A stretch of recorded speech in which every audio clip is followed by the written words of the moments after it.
This is a story about America and about what it means to be an American. It's a story that may surprise you, and it's a story you might not even believe. And it's a story whose ending is left up to you.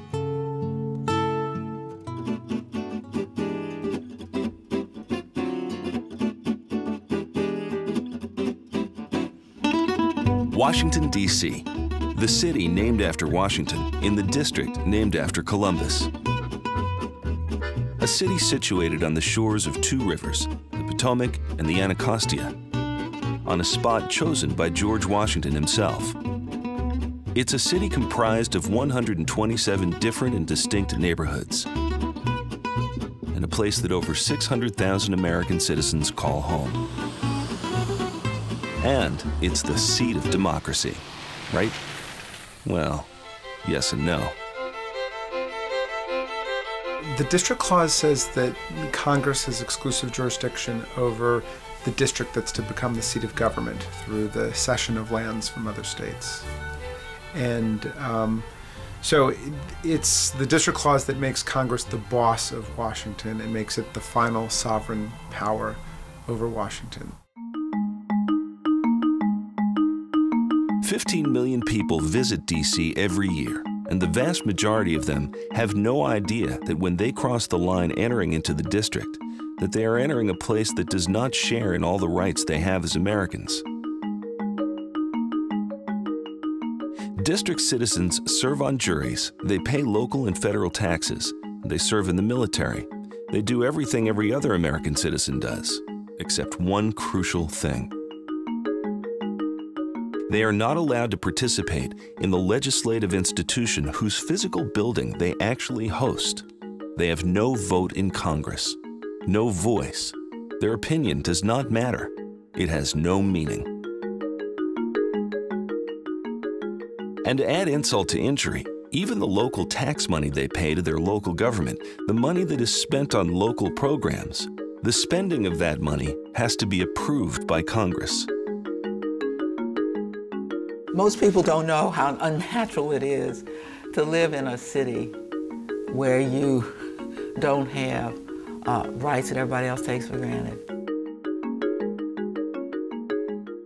Look, Uncle Sam, you owe us.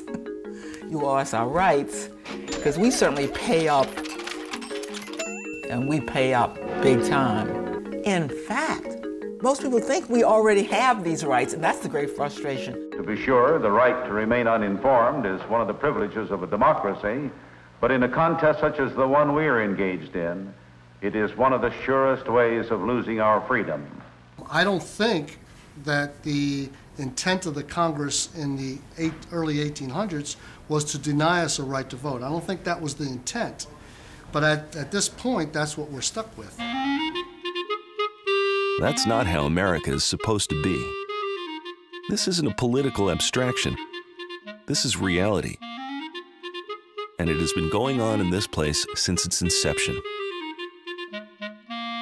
The Founding Fathers knew it was a problem, and they predicted we'd have it figured out by now. In fact, they thought we'd have figured it out a very long time ago. But we haven't, and we need to. And that's where you come in.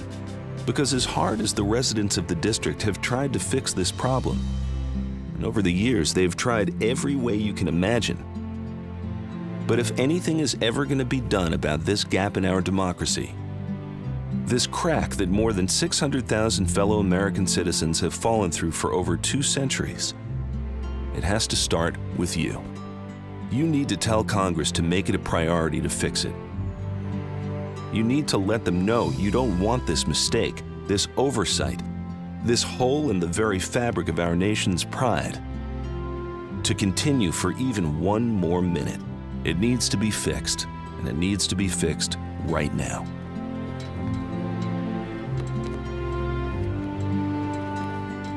Tell your parents, tell your relatives, tell your friends.